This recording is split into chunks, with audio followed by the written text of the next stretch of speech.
Hello, everyone, and welcome to the show. I am your host, Apostle Din. And on today's live stream, we will be watching a video by Ali Dawah called My Wife Reacts to Khalid and Salama's Divorce dash lessons.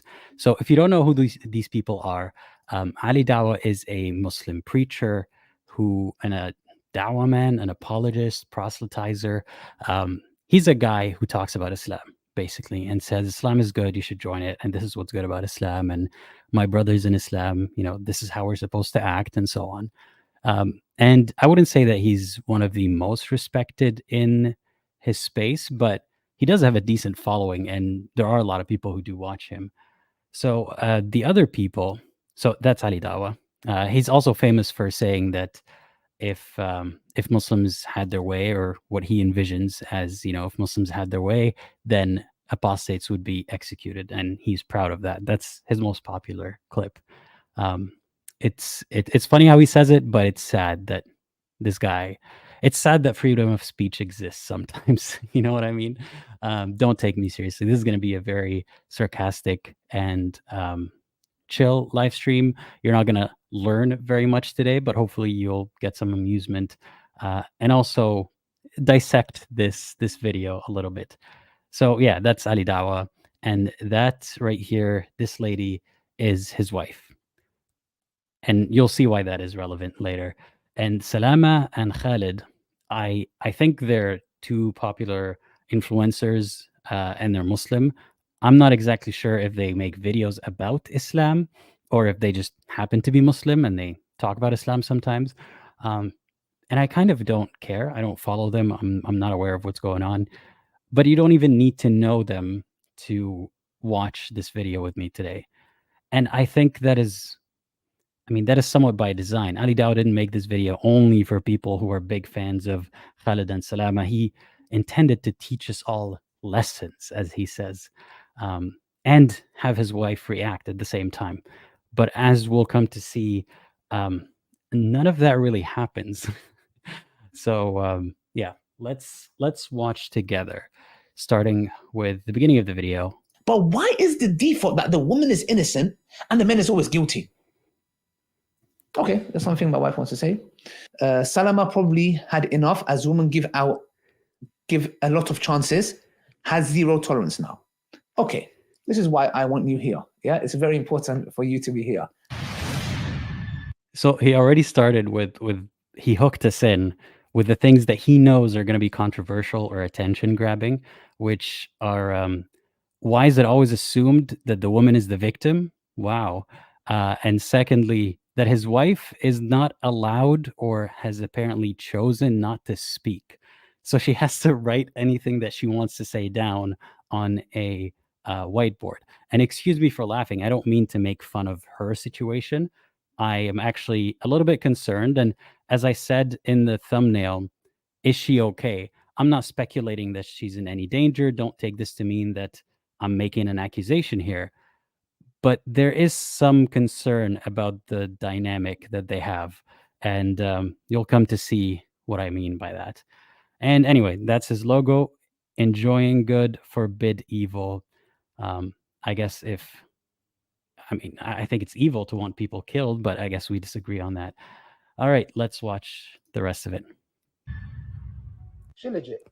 Okay, so we're going to skip this. It means I just skipped his sponsor because I just started looking into it. I don't know if it's legit or not, so I don't want to give him free advertising again on it.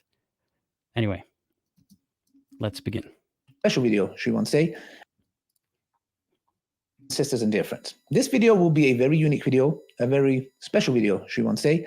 It's a video that if it does come out public, it means that I have spoken to people of knowledge, spoken to my peers, my friends, and got some nasir from them. And yeah, keep this in mind. He says if this video is public, which it is, then this guy has spoken to a bunch of wise people and he got nasiha from them. It's an Arabic word that means advice. Gone ahead with it. Why am I saying this? Because I have my wife on my right. Assalamu alaikum. Okay, notice that.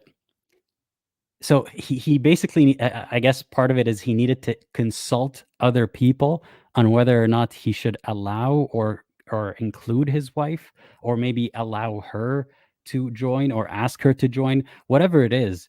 The only person that you need to ask in that situation is your wife. Hey, honey, you want to do this video with me? Okay, yeah, no, that's the answer. You don't need to go consult wise people about how to display your woman to what extent. Um, and secondly, I want to point out she's covered, like, poor woman, can you even breathe? Like, look at it. Not even a slit for her eyes. Like, she's one of those people who wears not just from head to toe, but also a thin layer in front of her eyes so she can still kind of see, but it's obstructed. That always made me so sad. I mean, at least niqabi women get to have vision.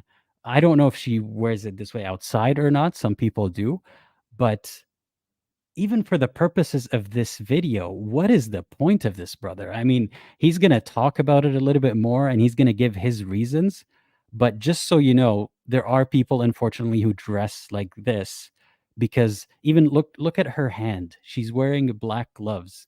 And that's because some people wear gloves and socks and stuff like that to make sure not an inch of skin is showing, because there's something so wrong about that, because it might cause other people to feel lust for her. Like, to what extent, when you censor everything, skin makes you aroused. Doesn't that say something? It doesn't mean that you should then cover all skin. I mean, by that logic, men should also cover, because imagine a woman seeing your shin and getting turned on. But obviously, this is kind of a one sided dynamic. And also, there's the belief, some people believe, some very, very religious people believe, that a woman's voice is aura, because that's a hadith that says so. A woman's voice is, I can't remember the direct translation of aura, but it means something that should be covered. It's like a shameful thing that should be covered, or something that is, I mean, some people would say sacred, but not in a worship worthy kind of way, but hide it away from people kind of way. So it's advisable that a woman doesn't raise her voice in public so people can't hear her talk, because what if a man gets aroused by a woman's voice? And I mean, yeah, sometimes people get aroused by people's voices. Sometimes they get aroused by their eyes or their hands or their face or the shape of their body. But so what? People just move on. Regular people, people who are well adjusted, they're able to then move on with their life. It's not, they make it seem like it's such a big deal that someone might possibly find someone else appealing, that you have to squash the thoughts before they even happen. I spoke about this a little bit in my video about my story with sex in Islam. And if you're watching this after the fact, then I'll try to remember to have a link in the description and above at this timestamp. But yeah, they're trying to squash the idea that someone could possibly be attracted to his wife because her hands are showing or something. Anyway, sorry for talking for so long, but it's just, it's difficult to witness this, and I wanted to give you some context if you don't know what was going on. Hope you will, inshallah. We're going to come to why my wife is here. Why is she in the video? She's not going to be in the video, but she's going to have her say Yeah, no shit. With this whiteboard that I bought her. We'll come to what that is about in a minute. So I'll be doing a reaction video pertaining to the issue of Sister Salama and Brother Khalid, if I'm not mistaken. Is that what they're called? Yeah. Yeah. Okay. So basically, they, from what we've heard, is that they have divorced. Or they've gone their separate ways. We don't know the matter. We don't know the ins and details out of it. But the biggest threat, one of the biggest threats, shall I say, we have. Okay, listen to that again. We don't know the ins and outs of it. We don't know the details. As far as I know, I'm not even sure if they're actually divorcing or if they're having issues. I have no idea. We're just gonna watch the segment that he chose to put on the video. But I assume that I know as much as he does, which is not at all. And he leads with that. So keep that in mind as he gives us his enlightened opinion and advice on divorce. Have to the Ummah in today's time is divorce rates. Divorce is something that is, shall I say, we don't know the matter. We don't know the ins and details out of it. But the biggest threat, one of the biggest threats, shall I say, we have to the Ummah in today's time is divorce rates. Divorce is something that is breaking the family unit. It is destroying households. It has an effect on kids. It has an effect on the mental well-being of the wife, the mental well-being of the husband. Usually with these things, men tend to suffer more because we don't have the coping mechanism that our wives do, which is, crying, expressing. Wait, okay. There's a lot to say here. So Yeah, she's holding a whiteboard. I'm not making this up, unfortunately. So this is the same sentiment that you hear from religious people and other religions as well, and especially older generations saying that divorce is increasing. That is a problem, and people these days they don't know how to stick it out. And you find these are the same generations or people that enjoy the kind of jokes that are like, I hate my wife so much, and that's the whole joke. Well, maybe don't continue a marriage with someone that you can't stand. I mean, there's a balance to be had here. It's not that people should, just break up a family and not care about their kids and just willy-nilly just leave other people. But also, why stay in a relationship that's not working for you? So a lot of countries, like there are a lot of Muslim apologists that say, look at how divorce rates are going up in the Middle East, and it's bad. That's because women are finally getting to have some agency. I mean, according to Islam, a woman can't divorce her husband. She needs to ask for permission to divorce. And a judge has to say whether or not she has a good reason. A man can divorce his wife if he wants, but a woman, she has to get permission. Guess why divorce rates are going up? Because women are more able to either find a different process or get that permission more than they used to be. So the idea that divorce itself is a metric to measure how well a country is doing or the family unit is doing, that's not true.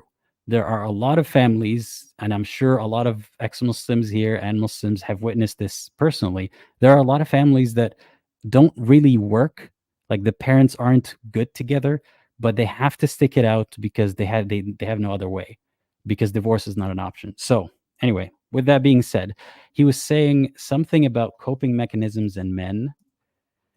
It has an effect on kids. It has an effect on the mental well-being of the wife, the mental well-being of the husband. Usually with these things, men tend to suffer more because we don't have the coping mechanism that our wives do, which is, crying, expressing. Women tend to speak more than men. They express themselves more than men. They use more words than we do.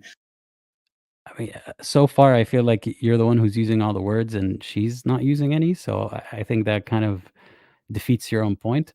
But if it is a problem that proportionally affects more men, are you encouraging that men speak up more? Or are you just saying, well, it sucks because that's just how we are and it sucks for us. We're the victim here.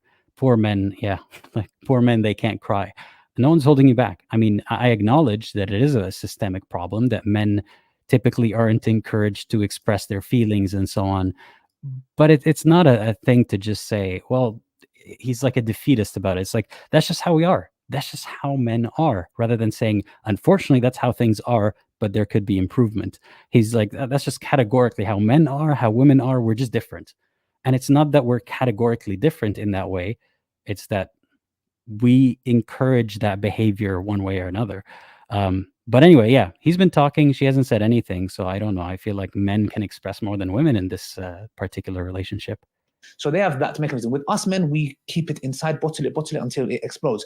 And when we look at Again, saying it as if that justifies it, like he says, that's just what happens in our lives. But in your communities, sometimes maybe that's what happens, and that's not a good thing. You don't have to accept it as a finality. You can do something about it. But it sounds to me a little bit like men will be men, or boys will be boys. That kind of stuff. suicide rates, men and women equally harm themselves, but men take more lethal force, which causes them to end their life. Hold up, wait. How did we get here? Wait a second. So to remind you, ladies and gentlemen, we're supposed to be the title of the video is "My Wife Reacts." And so far, I can't tell if she reacted or not because I can't see her face. And about Khalid and Salama, we haven't even met those people up until this point in the video. And he's talking about divorce rates and then suicide rates. Divorce rates, yeah, this is how we got here. I'm sorry, we need a Ali Dawah translator.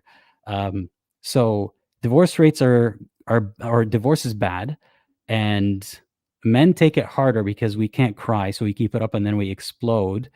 And also when we commit suicide, we commit it at the same rate, but we do it more lethally. What are you on about? Is this entire video, I've already figured it out, obviously, but is this foreshadowing? This entire video just poor men? It sucks to be a man. Like, How did you arrive there? How is that a lesson from those people's divorce that we haven't even witnessed anything about yet? Ah, So this is the reason I'm doing this video, and I thought it's very, very important wait. Your reason is suicide rates or the method of suicide or divorce? I'm confused. that to have the female perspective. As you guys know, on the Bitter Truth Show, and this has been something that I've always done. I always want to understand the point from a sister's point of view. So I'm sorry, what? It's important to have a female perspective. Is the female in the room with us right now? Because I didn't notice. Because she's under layers, and the only thing that she said so far is, yeah, that's it. So are you really telling me that we have a female perspective when you've been yapping for 2 minutes and 45, well, take out the intro and stuff, for 2 minutes, and your wife said, "Yeah," and you've been talking about how unfair life is to men. Um, that's you getting the female perspective? So that's the reason why I brought my wife into this. How? She's going to be expressing herself, and that's out of her choice. Not that there's anything wrong with her. Wait, the phrasing of that was bad. So yeah, first of all, she's not really doing a lot of expressing, and secondly, I think he meant to say she chose to, not out of her choice. Out of her choice sounds like she's forced, but I think he meant to say that's within her choice or something. She's going to be expressing herself, and that's out of her choice. Not that there's anything wrong with her being on camera, but I don't like my private life. Not that I'm sharing my private life with you guys, anyways. Actually, now I'm not quite sure. Is he saying that it's not up to her whether or not she uses her voice, or is he saying she chose to not? I'm sorry, but bro, you were born in the UK. What are you doing wrong? Like, how are you not able to express yourself a little bit more clearly? Just slow down, take a deep breath, and say what you mean to say. Did you mean to say that this is out of her choice? It's not up to her, or that's the result of her choice? I'm very confused. But the point is that she's going to be writing some points down, which she may disagree with me, or she might add on to a point. She's going to write it down, and she will present that to me after I have had my take on this matter, inshallah.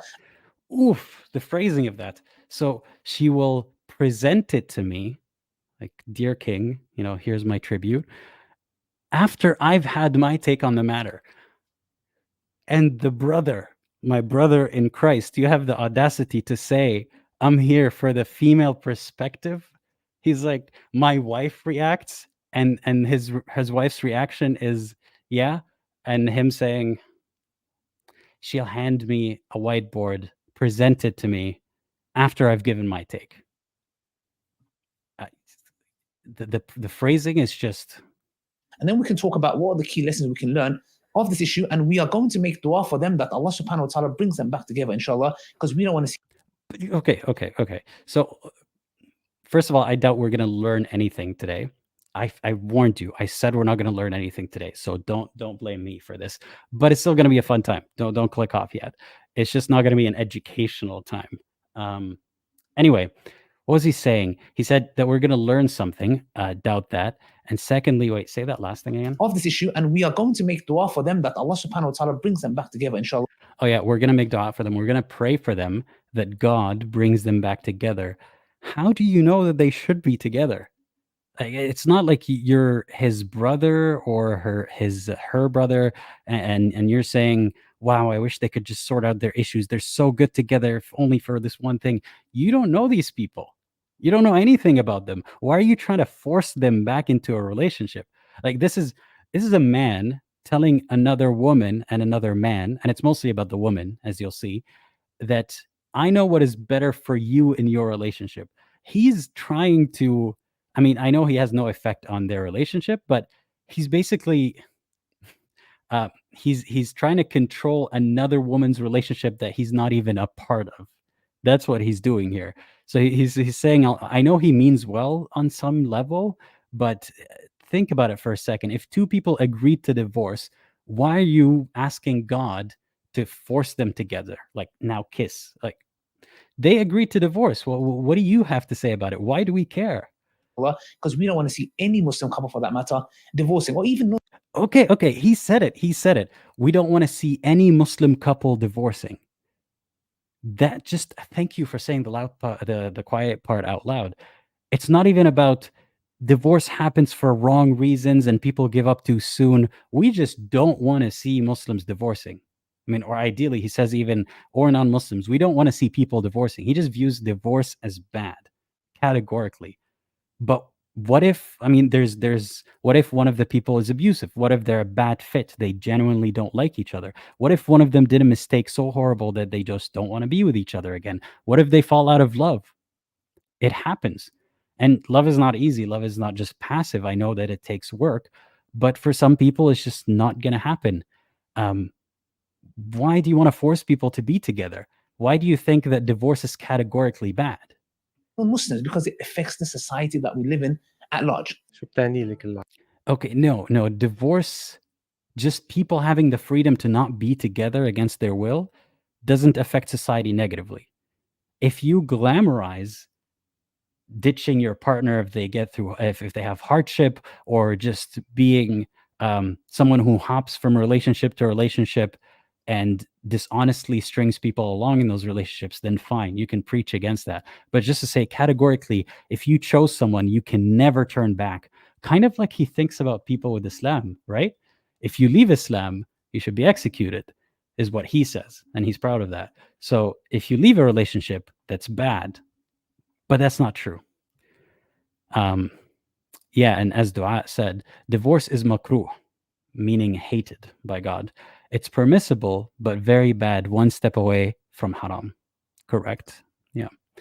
And usually women are the ones who are guilted.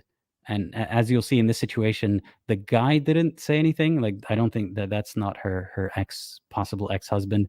We don't know the guy's take, but it's just the woman's take that Ali is commenting on. We don't know what the guy says, but basically Ali is all like, oh, why should we believe a woman? It's weird. And look at this. Ali is reacting on the right side, and you've got his wife on the left side. What is the point? It's not like we can see anything she's pointing at. We can't see her facial expressions. Is she really a participant in this? Like, I'm not saying you should hide her, but I want to highlight how this is not doing anything for her to represent her. عائلة هلا Affects Okay. the society that There's going to be some Arabic in this one, so try to pay attention to the subtitles, but I'll translate if needed. we live in at large. شو بتعني لك العائلة هلا What does the family mean to you, Salama? سلامة everything life. ما أتخيل حياتي من دون عيالي. I can't imagine my life without my kids. I don't know if I chose Khalifa Abdullah or Khalifa Abdullah chose me. إذا خليفة بس إن شاء الله الله يطول عمرك وعمره عمر 18 شو بتقولي له؟ عرفت الحب يوم شفتك. عند عبد الله. It's talking about her sons.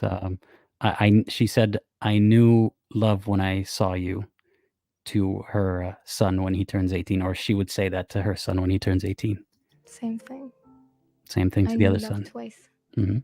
بس أحب أقول شيء واحد غير إن خليفة عبد الله حياتي ومركز حياتي. And I want to say one thing, is what she's saying, aside from how my kids are the center of my life, خليفة وعبد الله مش مصدر سعادتي.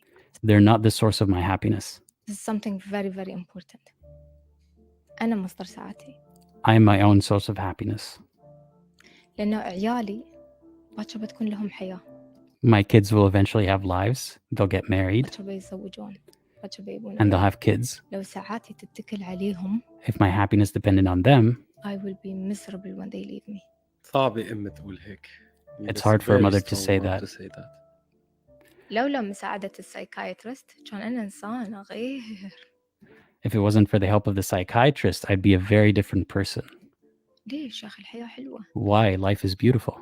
ليش أكون سوداوية؟ ليش أكون أنا الضحية؟ Why should I make it dark and play the victim? No. You did that to me. Thank you so much. ما بسامحك. I don't forgive you. I don't know what it is that he did. But Heidi, when you said I'm accountable, I want to fix myself. أنا Me. ما بخليك أنت أو أنتي تغيرون مجرى حياتي. I can't allow anyone, male or female, to alter the course of my life. I'm in control. أنا أتحكم في حياتي. أنا أتحكم في أنا منو كيف بكون شو بنجز وشو I control my life, what I accomplish and what I do. ماضية ما يتحكم فيه، My past doesn't control ماضية me. ما كان لي عليه My past, سلطة وقدرة، ما أقدر. I didn't have authority or capability over my past simply because I was a child.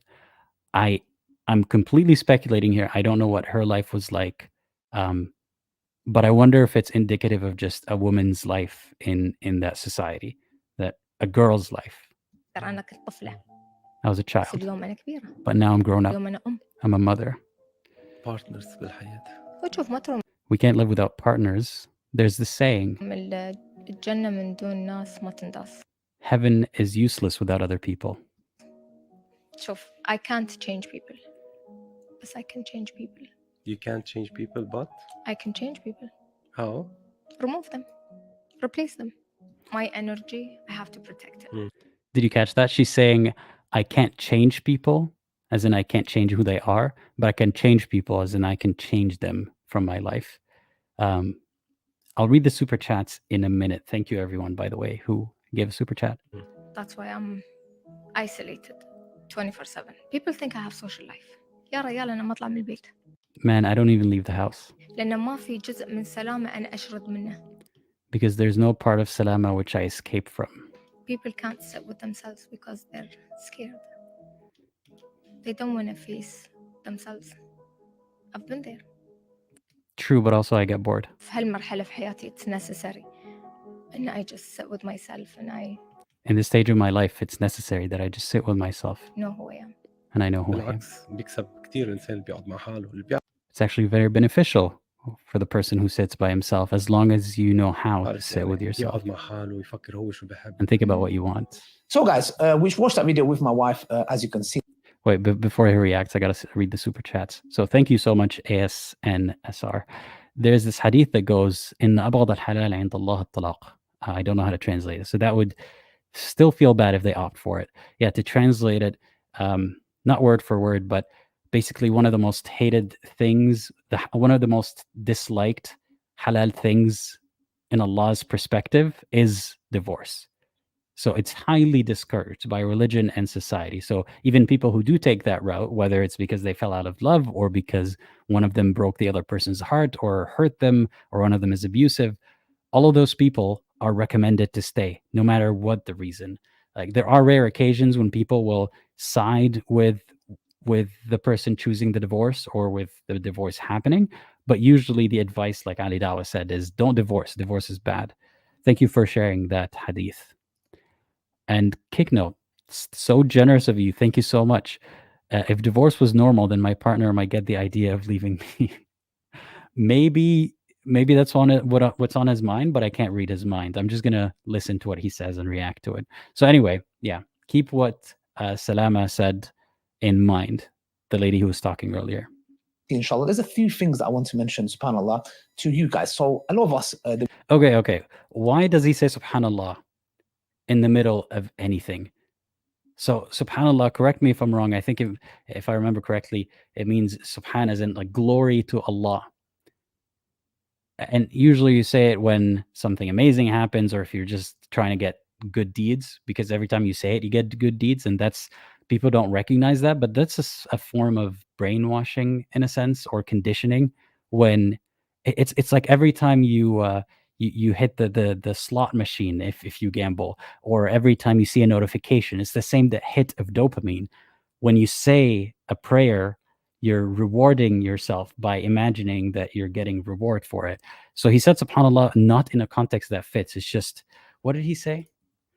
As you can see, inshallah, there's a few things that I want to. As you can see, inshallah. Okay, I'll let him pass on inshallah, as in God willing, but mention, subhanallah, to you guys. So a lot of my wife, as you can see, inshallah, there's a few things that I want to mention, subhanallah, to you guys. So there's a few things that I want to mention, subhanallah. It doesn't make any sense in the conversation.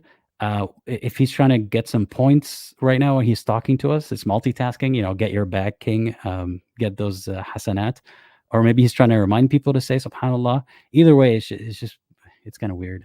A lot of us, we look at these public figures and we have this dream world that we set for ourselves. You know why? Because the reason we project that is because this is something we want to believe. We want to believe that marriage is all hunky-dory, happy. Like you will see their videos, it's all like jokey, oh my gosh, and then we carry those false expectations onto our marriages and think that that's how it's supposed to be. And when it is not, then we get disappointed. It's like me going to a Ferrari and saying, can you produce strawberry cheesecakes? And it doesn't. I get angry at the Ferrari. I'm like, what is wrong with you?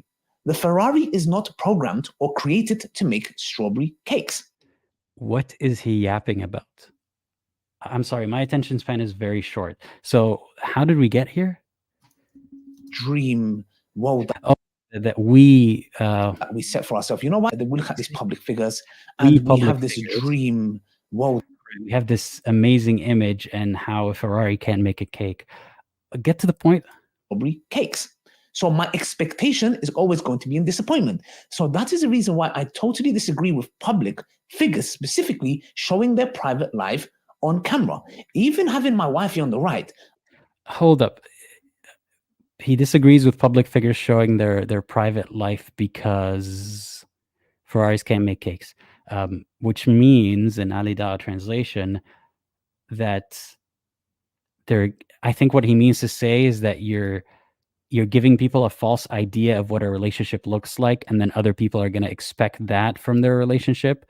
He kind of has a point about social media in general. Anything on social media is curated to an extent. So if you see people, influencers or public figures or whatever, showing you their private lives, they're usually showing you the good parts of their private lives. So that's just going to happen. And people get sad when they look at social media and they're like, everyone's life is better than mine. Why is that? Sure, that is valid. But I don't know if he's communicating it the right way. Ivy says PhD in yapology. The yap jokes are gonna have to keep coming today, guys. Please, I love the yap puns. So yeah, more yap puns, please. On my right hand side, may Allah bless and preserve her, it was so much for me. Shall I do it? On the right, because specifically showing their private life on camera.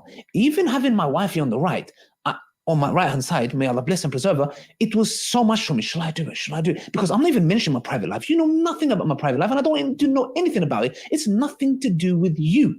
Zero. Because I might come and do a gesture to my wife here, and you, sister, might watch and be like, oh my gosh, she's so romantic. Why don't you do that? Or brothers might watch and have different expectations. Wait, that's why. So I am to some extent a public figure. I'm not as public or as well known as him, but I understand the value of privacy, and I hide a lot of things about my private life for safety or because I don't want people to start having opinions about my private life or interfering with it. So yeah, there are valid reasons to hide your private life, but his reason is I don't want to disappoint other people who have worse relationships. Is that what he's trying to say? And he really agonized over whether or not to show her. I want you to be like, oh my gosh, she's so romantic. Why don't you do that? Or brothers might watch and have different expectations with their wives. Oh, but look how Ali's wife.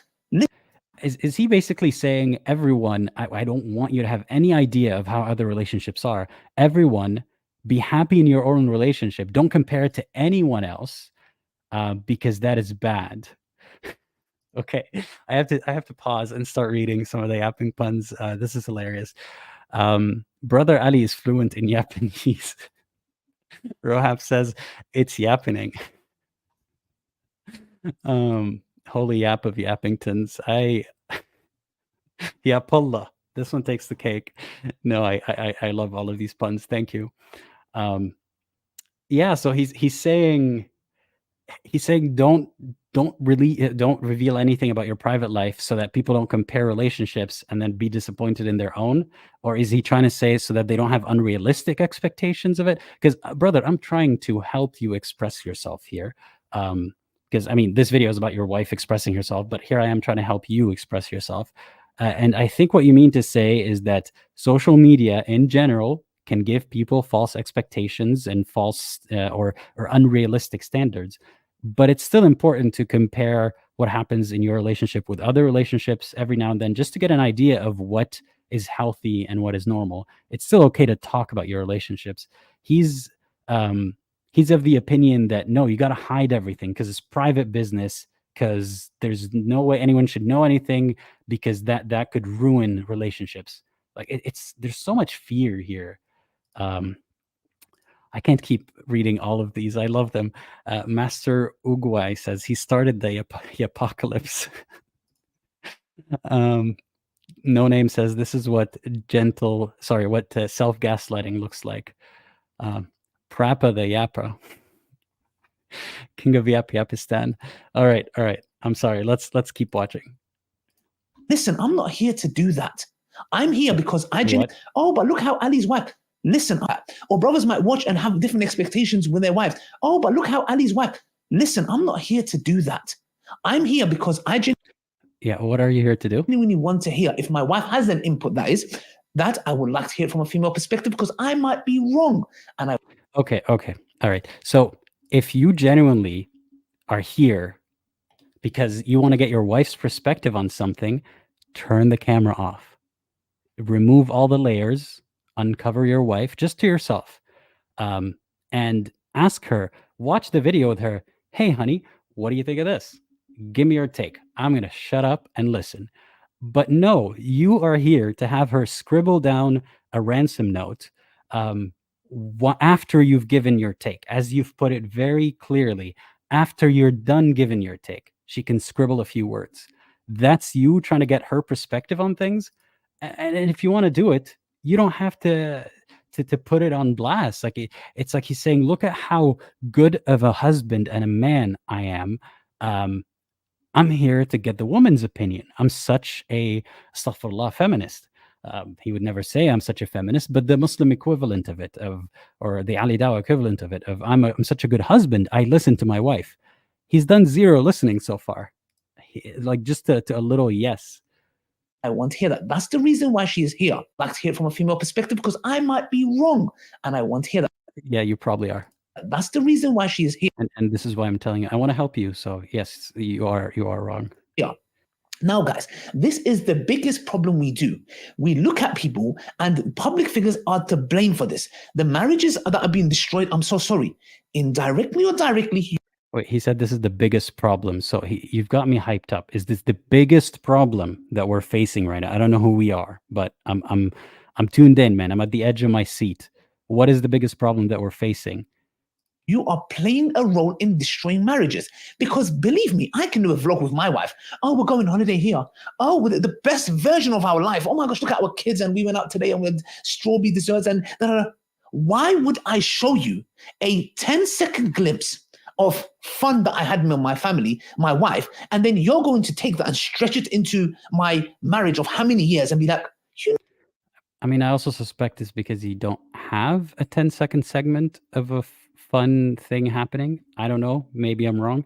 But what he's trying to say is when people see other people being very happy, they might have unrealistic expectations of how their relationship should be. And that has destroyed so many relationships. This is one of the biggest, he said, or the biggest problem that we're facing, is that people's expectations are too high because of social media. But he didn't even present it that way.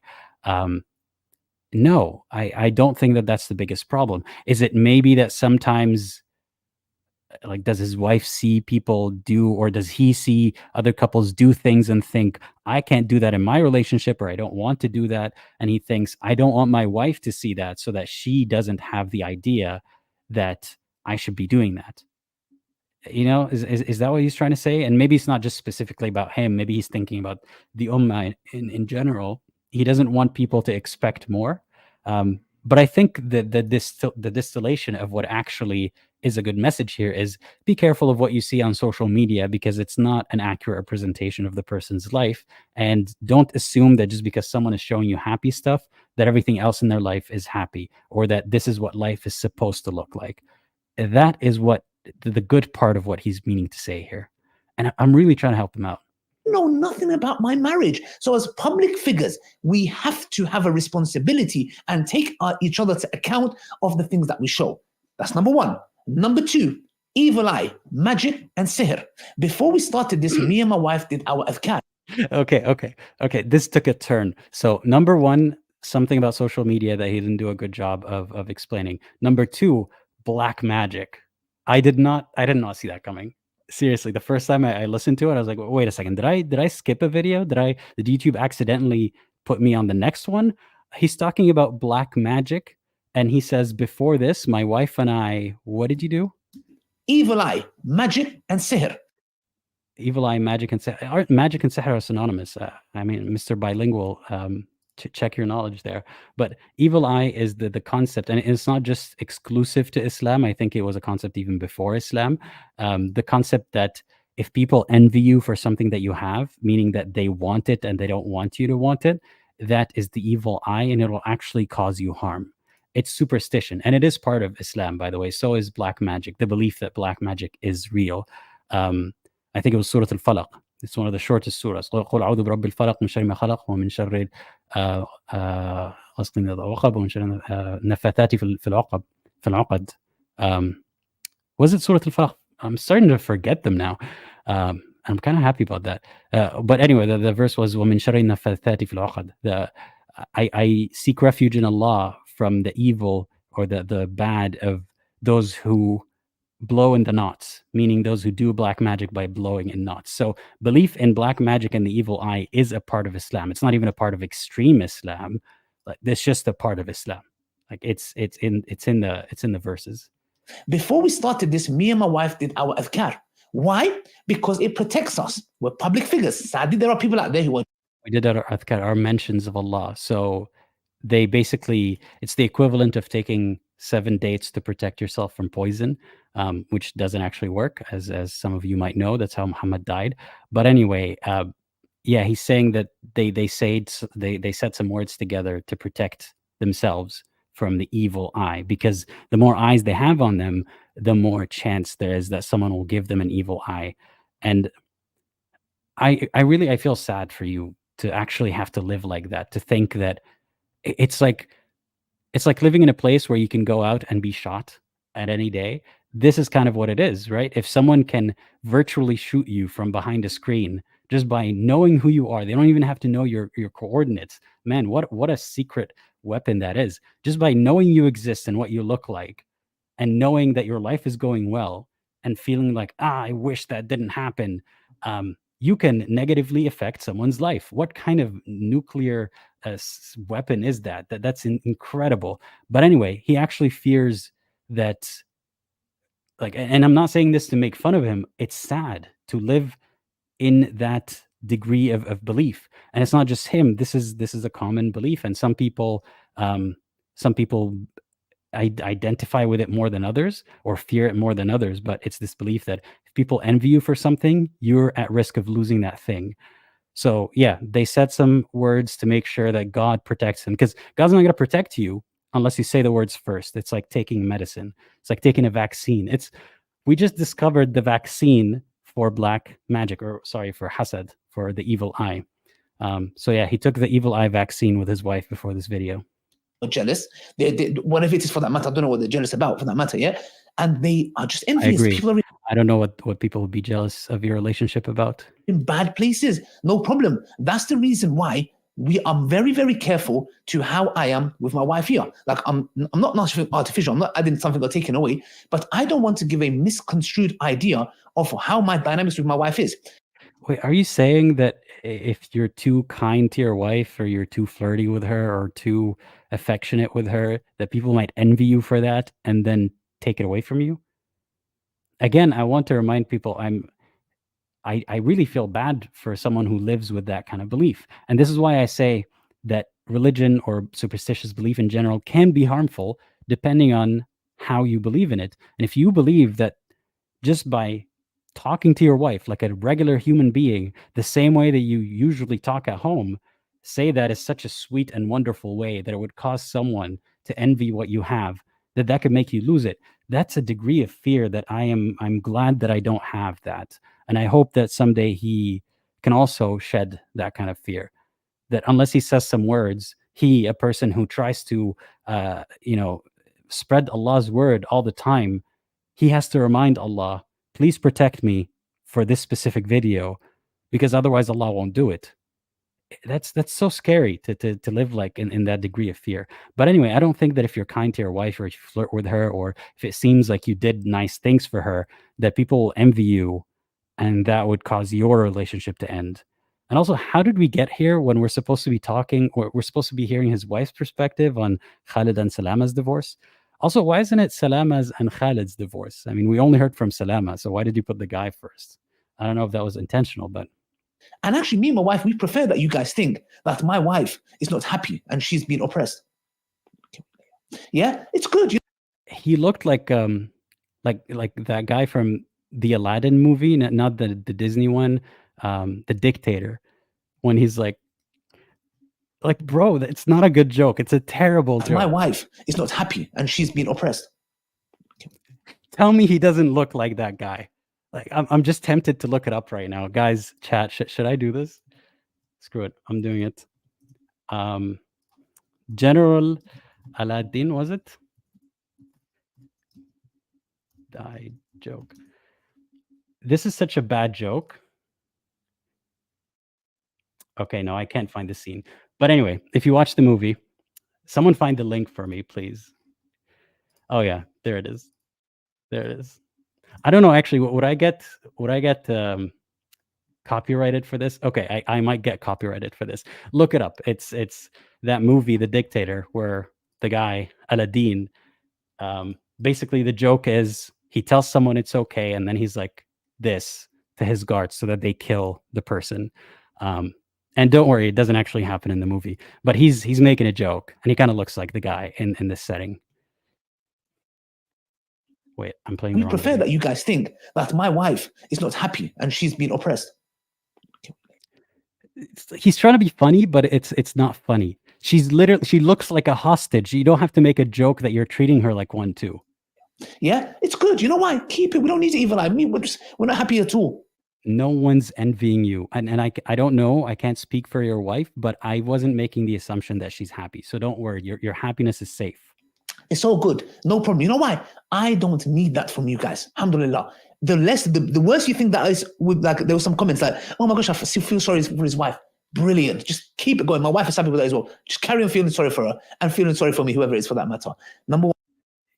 In what kind of twisted logic is it that if I present my relationship as worse and if I make my wife look miserable, at least on camera, even though it's not true, perhaps, that saves my relationship? That stops the evil spirits or whatever superstition from getting to my relationship and hurting it. That is sad. That is what superstitious belief that is not based on reality can do to you.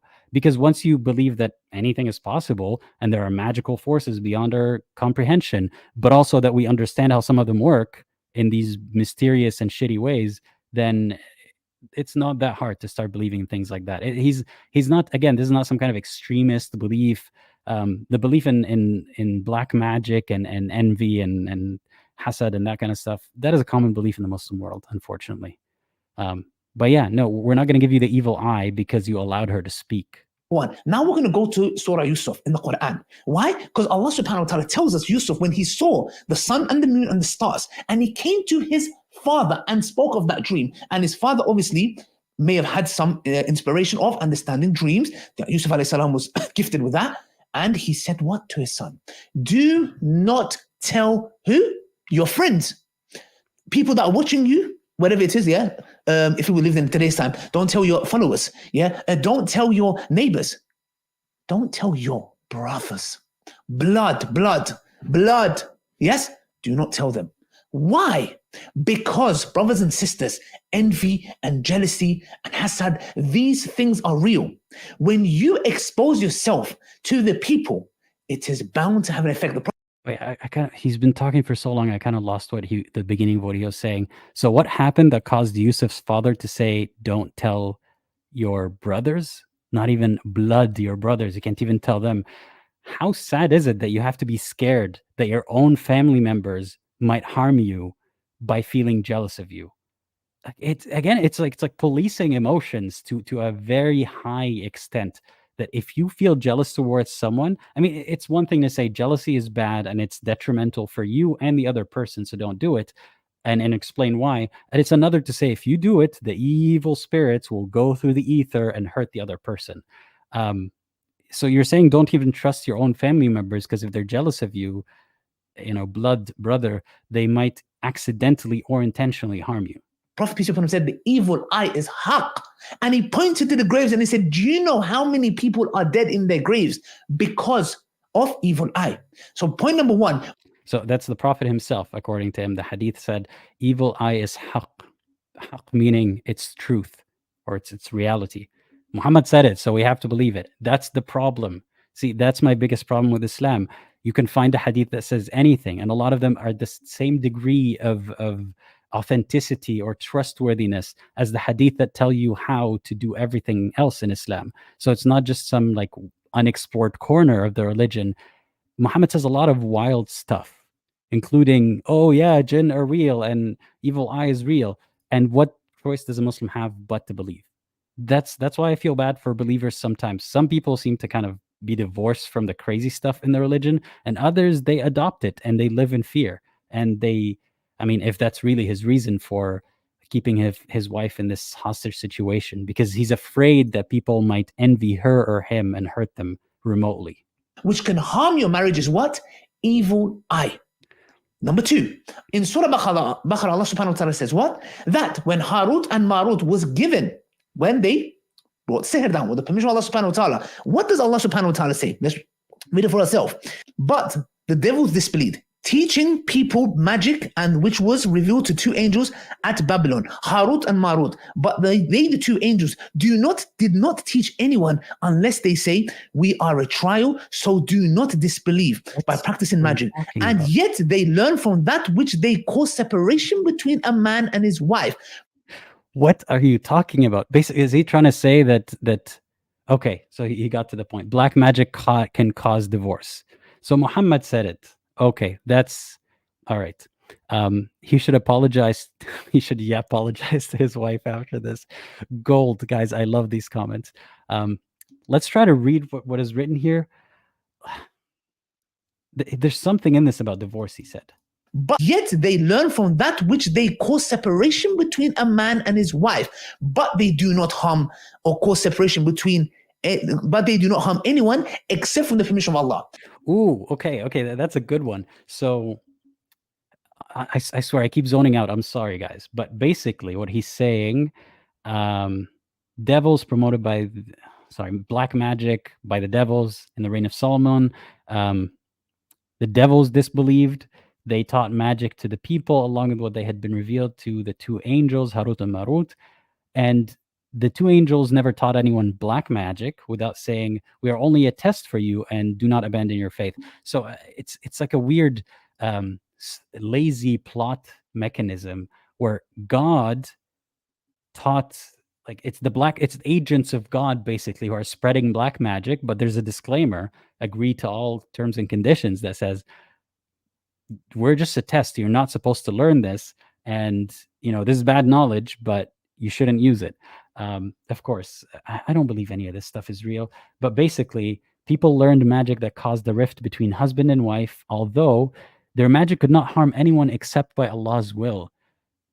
So, those Scooby-Doo memes when you find out who the villain has been all along, and it's Allah.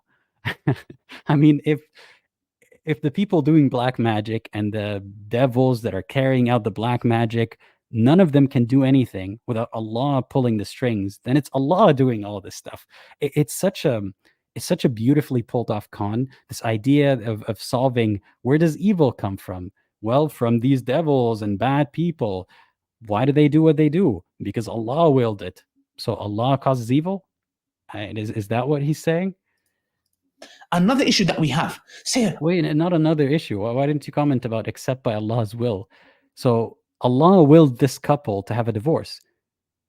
And guys, I want to remind you, in the thumbnail, I don't think you guys saw the thumbnail, there was a question, why did they divorce? I don't think he begins to answer that question because he doesn't know. He says it, I don't know. Then what are you yapping about? What are you yapping about? About how black magic causes divorce? Does it apply to this particular couple? Do you know if they know anyone who does black magic? That's kind of an old art. I don't know if they know someone who does it. What are you talking about? Black magic as if it is more powerful than Allah. Allah saying it is a test and a trial. Do not become disbelievers by practicing it. Number two, isn't it unique and specific? Like, I don't know how you. This feels like the equivalent of money laundering, but with evil. It's like Allah's like, I didn't do this evil. I just put it out there, and you launder it through the jinn system, the jinn banking system, and it comes out as evil jinn and evil black magic. But it's not Allah. But it's Allah's will. But it's not Allah.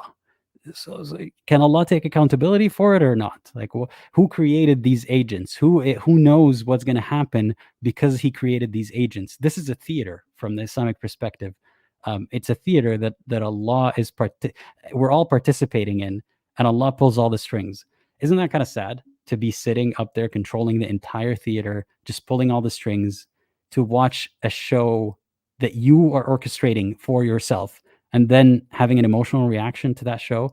I am confused.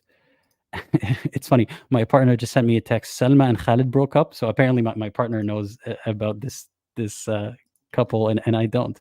I should have spoken to her about this first. You think about this, yeah? See, I should have done what I should have done what Ali Dawah has done, and have her sit right next to me here with a niqab on and a whiteboard, and she just puts up a whiteboard or a paper, and she's like, this is my take. And I'm sorry I didn't include a woman. Ali Dawah, he didn't do much, but he did more than me. At least she's physically there. So profound that the sihr, it's not profound? like, I don't know, do not become disbelievers by practicing it. Number two, isn't it unique and specific? Like, I don't know how you think about this, yeah? So profound That's funny. He just pointed to her. I don't know what you think about this. Brother, I forgot she was there. that the sihr, it's not used for stopping someone praying salah, stopping them from giving sadaqah, stopping them from umrah, stopping them from doing anything, but it is specifically used to cause divorce between man and his wife. Isn't that a little bit suspicious? So I'm not blaming this on one specific gender, but say a couple is having issues and one of the couple doesn't want to acknowledge the issues or pretends like nothing's wrong and it's all the other person's fault, or they don't know whose fault it is. They're like, black magic. It's the jinn. That's why we're having issues. That's why we want to get a divorce. That's why this relationship isn't working or this marriage isn't working, because of the devil. It's so convenient that the devil interferes, or this black magic and hasad and all that stuff interferes only in your relationship, but you can't send a squadron of black magicians to help people who are dying right now. Like you can't interfere in a war. You can't do anything good with black magic. I mean, it's so funny to me to think that even though Allah is willing this magical power, you can only ask bad things of it. And the worst it'll say to you, these devils, the Harut and Marut, or the ones teaching the black magic, they'll just say, you shouldn't do this, but here you go. They're handing you a gun. But if you ask them for something good, they won't do it. Or if you ask them for something evil that has nothing to do with marriage, apparently they're like, no, they're just, what's the opposite of a marriage counselor? That's what they are. I found that so profound. That A home wrecker? is one of the reasons why I started the Bitter Truth Show, to combat. I found that someone praying What did you find so profound? salah, stopping them from giving sadaqah, stopping them from umrah, stopping them from doing anything, but it is specifically used to cause divorce between man and his wife. I found that so profound. That is one of the reasons. You found that profound? Do you understand what profound means? I mean, it's, if you were to observe black magic actually at work and measure it somehow, and you somehow didn't notice that black magic only applies to ruining marriages, and then someone said it, and then you noticed, oh wow, that's a profound observation or something, or that's an astute observation or accurate observation, fine. But you don't see any of this stuff. This is a hypothesis, a far-fetched hypothesis, and you heard it and you're like, that sounds good, therefore it's profound. How is that profound? Reasons why I started the Bitter Truth Show, to combat this disease. The reason I'm The Bitter Truth Show, I guess that's what this show or the other show is called. I don't know. To combat this disease of black magic. My brother in Christ, and I say that as a meme, Allah himself isn't combating black magic, and you think you can save people from the black magic that Allah is allowing to happen? What are you going to do? Overwrite Allah's will? You can't even do anything without Allah's will. Here today doing this video, it's to combat that, because when the family I thought the reason you're here today doing this video is to get your wife's reaction. 11 minutes and 20 seconds, and I'm sorry, an hour on my side. And I haven't heard his wife say anything except, yeah. So what is the reason? To talk to your wife about it, or to combat the disease that is black magic causing divorces? unit breaks down, Sister Salama and Khalid, we want to see you guys back together. Wallahi, I make sincere. Again, it's none of your business. He's like, he's trying to rob two people of consent. It's not about you. He's trying to steal consent from a woman that's not even in a relationship with him. And a man, I guess, that's not even in a relationship with him. Maybe that's how I should frame it. Like, brother, maybe this is the way that he could understand it. Don't interfere in another man's life and his domain. He is the man of that house, or ex-man of that house. This is disrespectful to get in another alpha man's territory. So, brother, please stay away. Maybe he'll understand it that way a little better. Just keep your nose out of people's relationships. See the that Allah subhanahu wa ta'ala reunites you guys. Because I've seen some of Khalid's video. I've seen some of your videos. I don't care what kind of picture you guys put on, smiling, etc. I genuinely believe deep down you both miss each other and you guys are not happy. Remember when he said he doesn't know anything about their inner relationship or the inner working of their relationship? And he says, I genuinely believe, and I think that's a very good sign about where he gets his beliefs from, which is absolutely nowhere. I believe that you miss each other. What do you know about them to believe things about them? I think that's very indicative of where he gets his belief in anything. Like, what's your epistemological method for this? I genuinely believe deep down you both miss each other and you guys are not happy. Yeah, and that's a very good point, Flower. None of this is a reaction video. She's not reacting. He's yapping. That yapping doesn't count as a reaction unless it is related to what is happening. What is yappening, as some people like to say. I mean, I yap sometimes, and we're all guilty of yapping. I'm a little yapper sometimes, but at least I keep it kind of on topic. I try. That's what I see. Okay, now I don't know the inner each other, and you guys are not happy. That's what I see. Okay. That's what I see. Okay. Okay, now I don't know the inner dynamics. No, I don't know the inner dynamics, but that's what I see. Your You just saw, are you blind? You just saw a woman say, I'm happier now and I need to do this. And she has her reasonings. I don't know her or her relationship. And what he saw was disbelieve women. Like, she just told you she's happy. She didn't even say what the guy did or accuse him of something. She just told you, I'm happier this way. And he's like, no. Based on my information of nothing and based on what I saw, which is the opposite of what I perceive, I think you're wrong and you miss each other. Marriage, what happened, I don't know. And yes, in the video, yes, you don't know. Exactly. You said that, I can't change people, but I can change people. Meaning, if you cannot change somebody's personality, finally a reaction, then you replace them. This is another, which I don't know if you're going to disagree with me or not, please.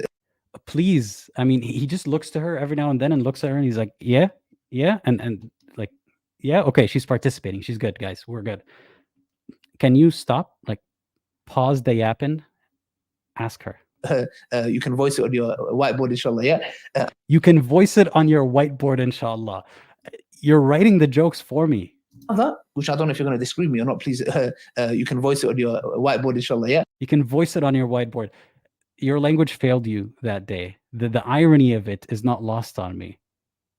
You can voice it on your whiteboard. And that's by her choice. Yeah? I don't want people to say, you're forcing her, she's not allowed to speak, etc. You have a right to speak if you want to. Yeah. Okay, that's by her choice. Because earlier he said out of her choice, so I didn't quite understand. But he's like, yeah, you have a right to speak. Yeah. If I was there as a man, I wouldn't know if I truly had a right to speak because you left zero space in that conversation for her to say anything. So, I mean, again, this is not to make fun of her, but you could have replaced her with a mannequin for the past 12 minutes and we would not have noticed. And that's sad. Where is she? Is she alive? Is she talking? Okay, anything you say will be used against me in court. So, again, he's trying to make a joke here, but no, it's a donkey court. What was it called? A kangaroo court? It's not even a court. It's just you yapping. Are we in the same room right now? You have a right to speak if you want to, yeah? Okay, anything you say will be used against me in court. he's talking as if like it's that's the kind of jokes again. Didn't I talk about this earlier? It's like the boomer joke of like, I hate my wife, my wife hates me. So if you can say anything that could be used against me, do you not know how to have a normal conversation with your wife? Like why are you acting as if she will hold a knife to you, and force you or something? Like it's weird. She's not persecuting you. She can't even say a single word.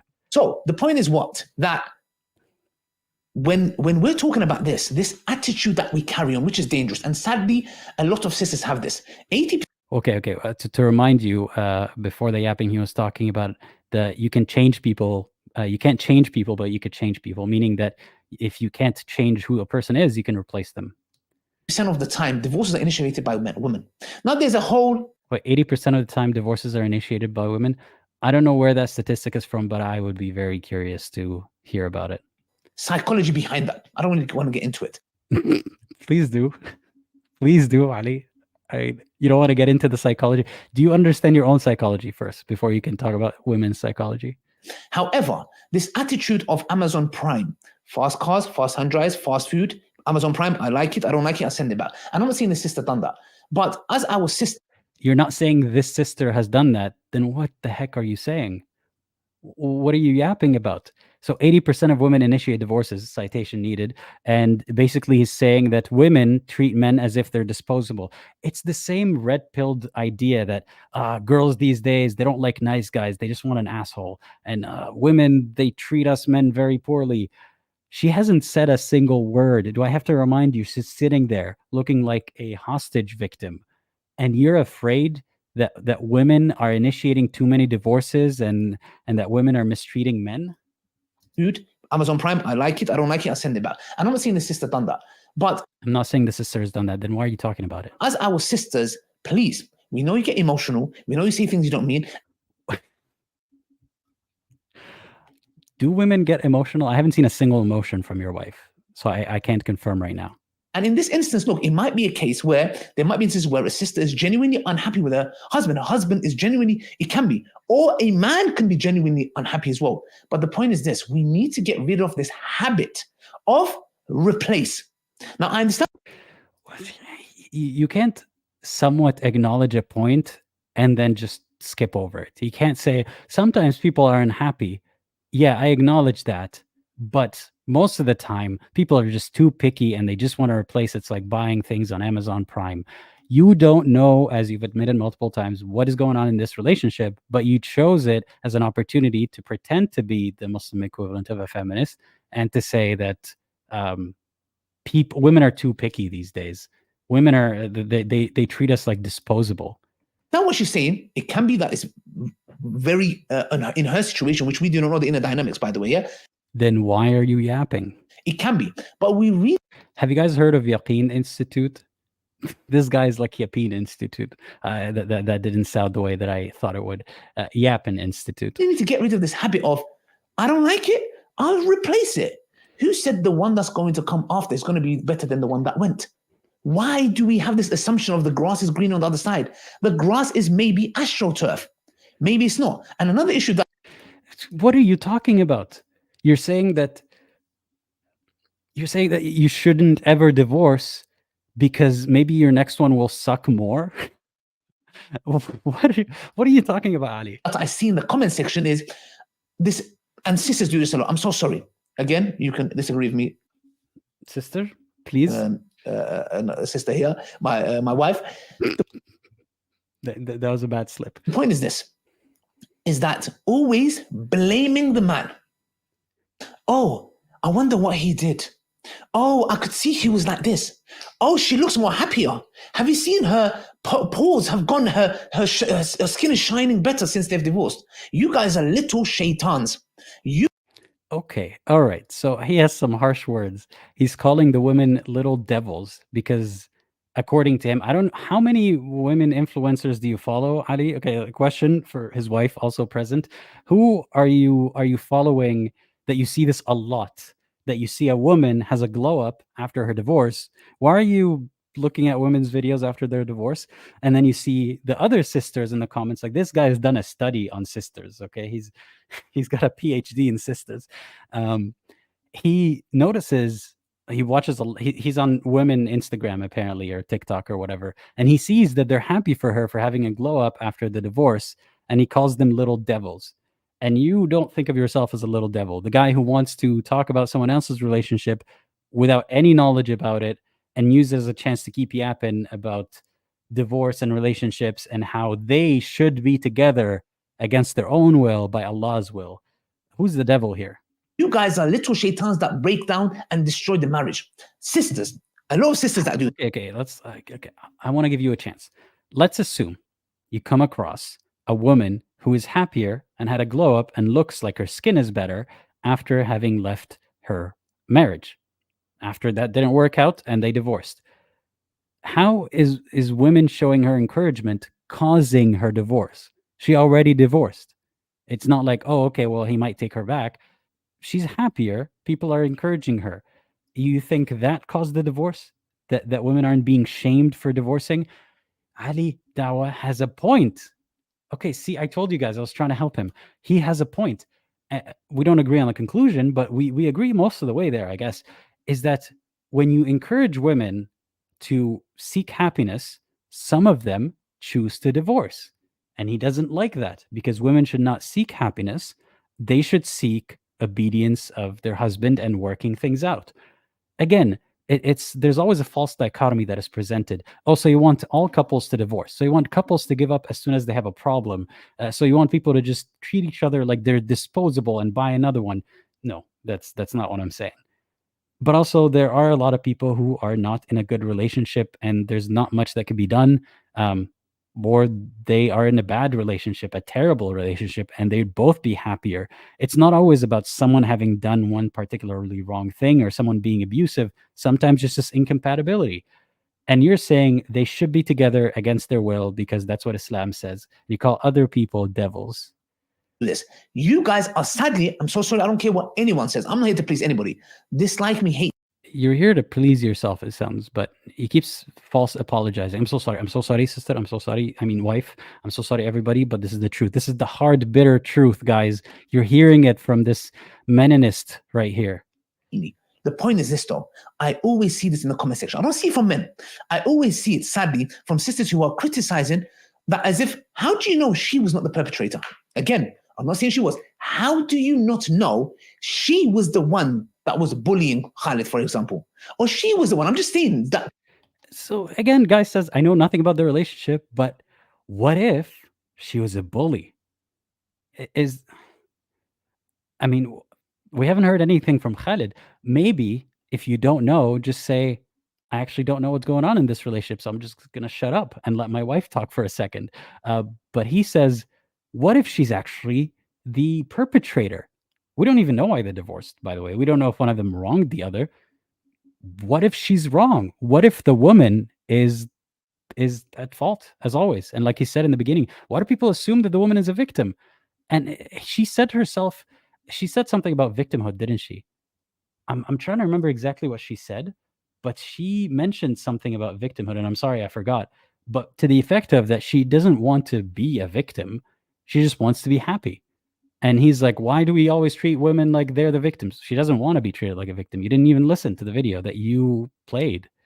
It can be that Khalid was doing that. But why is the deep? Again, he softly acknowledges, I could be wrong. It could be the other guy. But moving on, I'll keep with my point. They're both equally plausible. Why are you pretending like one of them is more plausible just because it's the woman is the devil here? That the woman is innocent and the man is always guilty. Okay, that's something my wife wants to say.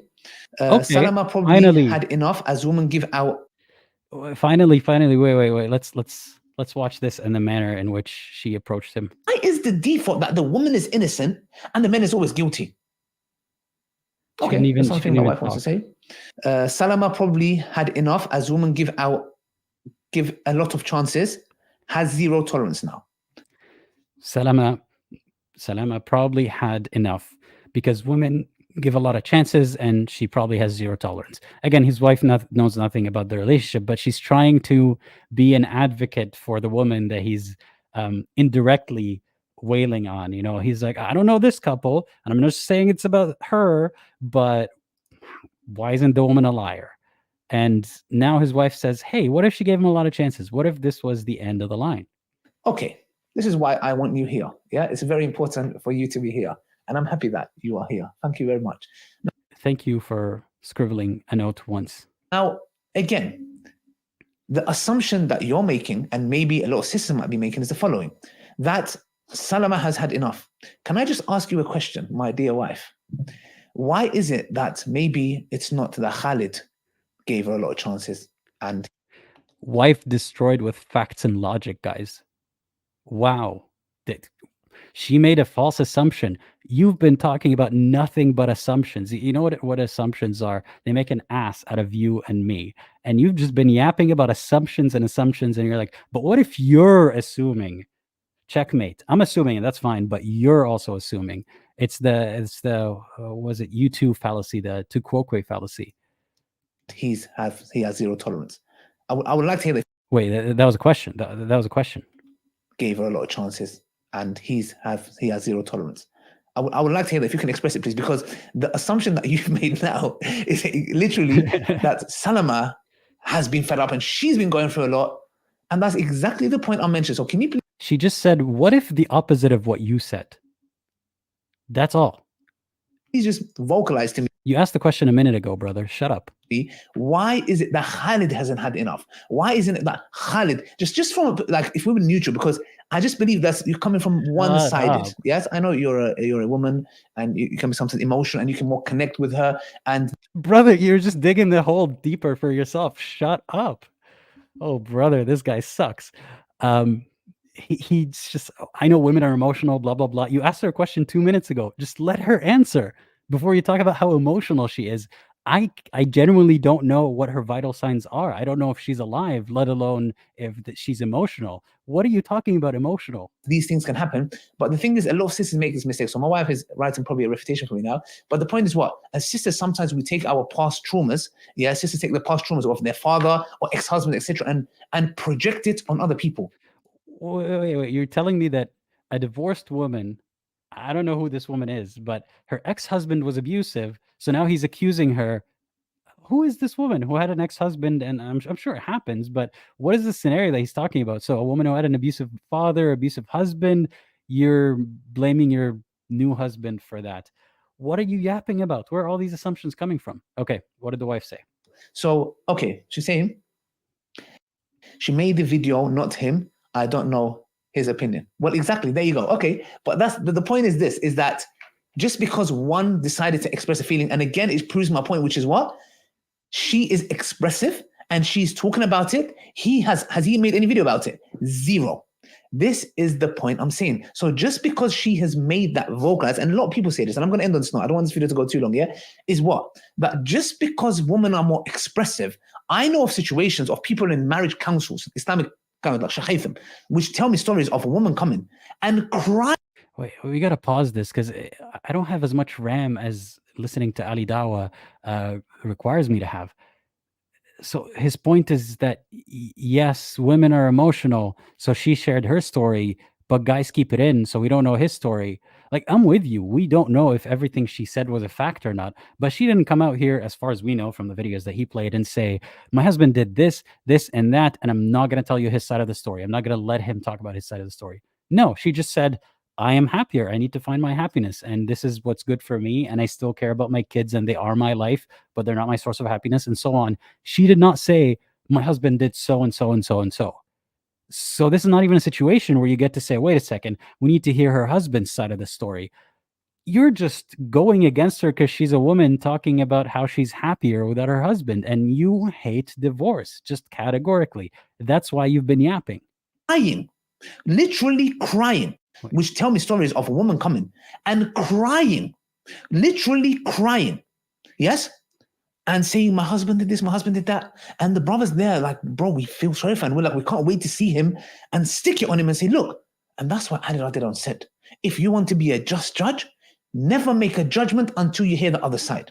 That's why with me, I'm Again, finish a goddamn thought. Like he was saying, I've heard a lot of stories of women coming to counseling or what it was and crying to the men about how badly their husbands are treating them, and the men were ready to go and fight for her, and then he moves on. Does he mean to say, and then they find out that she's been lying about the men? If that's what you mean to say, then finish a thought and say it. We can't just keep doing this forever, man. trying to keep it more neutral. Some people are biased. Get the hell out of here. You're trying to keep it neutral. Yeah, I'm joking. Yeah.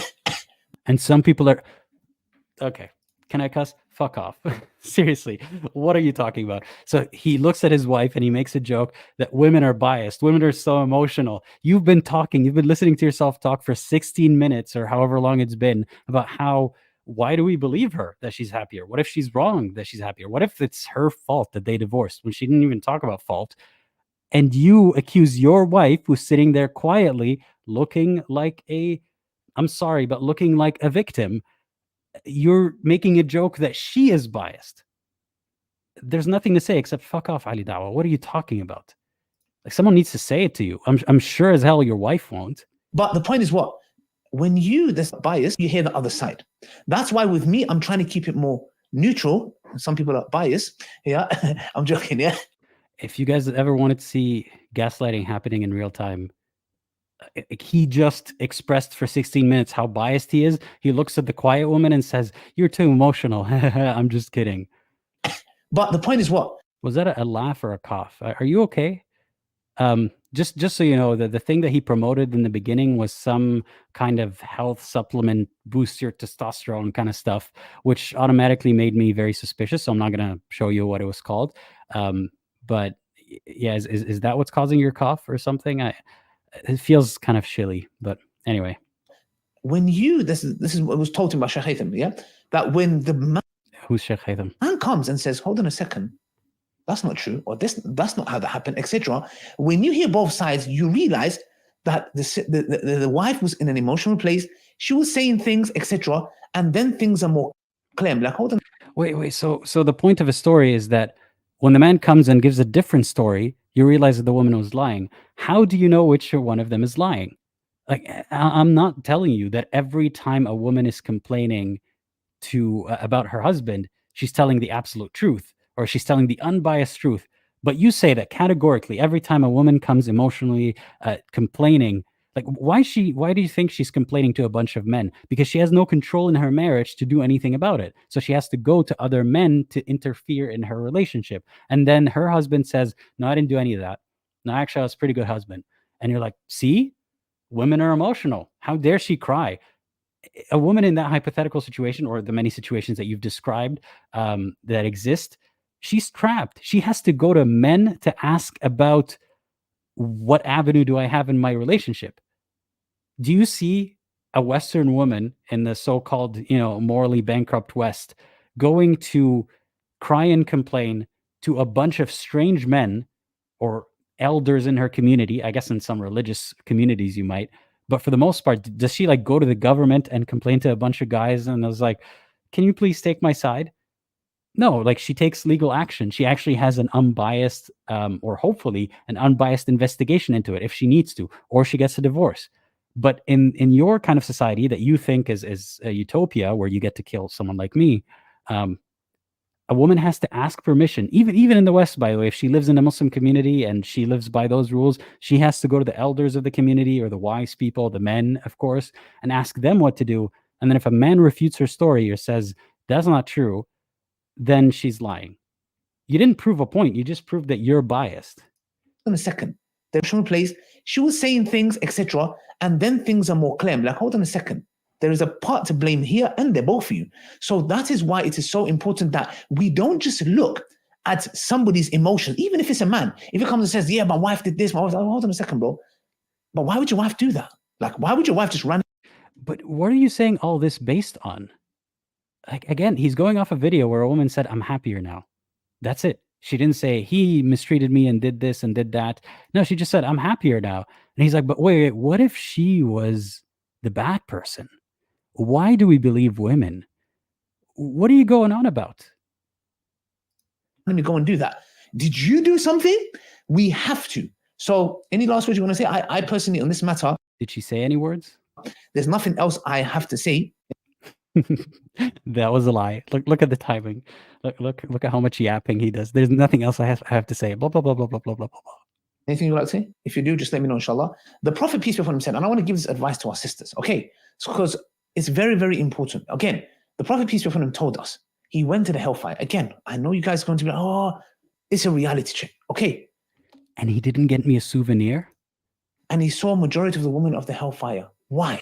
Okay, but imagine how kick-ass a souvenir from Hellfire would be. Like one of those coals that burns on forever or something. You know, like there's a little gift shop in Hellfire. I'm sorry, ADHD brain. But imagine, you know, you're one of those people who's lucky enough to only be tortured for a while, and then you get to go to heaven. And as you're leaving, there's a gift shop at, at the gates of hell or heaven or whatever, and you get to buy one of those jamarat, like a stone or a rock or a coal that is burning forever, and you get to keep it in your home in Jannah as like a little as a little souvenir. Anyway, what was he saying? That Muhammad went to hell and back, and he didn't buy us souvenirs. He said, not because they are ungrateful to Allah. Oh yeah, say that again. The woman, I know you guys are going to be like, oh, it's a reality check, okay? And he saw a majority of the women of the hellfire. Why? Okay, again, English. Muhammad went to hell and saw that the majority of the people in hellfire are women. And he says, women are going to be like, or people are going to be annoyed. But this is a reality. Again, a reminder of why it's dangerous to infer things about reality based on old books or based on God said or God's special guy said. He went to heaven. Trust me, bro. But or hell. And he went to hell, and trust me, bro, there are more women than men. And that's just the reality. I don't make the rules. Allah makes the rules. No, none of that is reality. That's just what someone says that someone who went to hell says. If someone approached you, and I always use this metaphor, if someone approached you on a subway today, and that happens sometimes, and they're wearing a sign or a shirt that says the end is near, and they start yapping to you, and there's usually, unfortunately, mental health issues in that situation. So I'm not making fun of them. But if someone like that comes up to you and says, the end is near and repent or else, and you'd be like, bro, just leave me alone. Or like the end is in 5 years or whatever, you would think that's a crazy person. But when we say that 1,400 years ago, a guy went to hell and back, and this is what he says, it's like, oh, wait, maybe he has a point. So what do we infer about women based on this guy's trip? And I don't mean a psychedelic trip, but an actual trip to hell. He said, not because they are ungrateful to Allah, because they are ungrateful to their husbands. Now, what a useful tool that is. So again, this is to clue you in on how Islam can be used to control women. Here's the guilt tripping.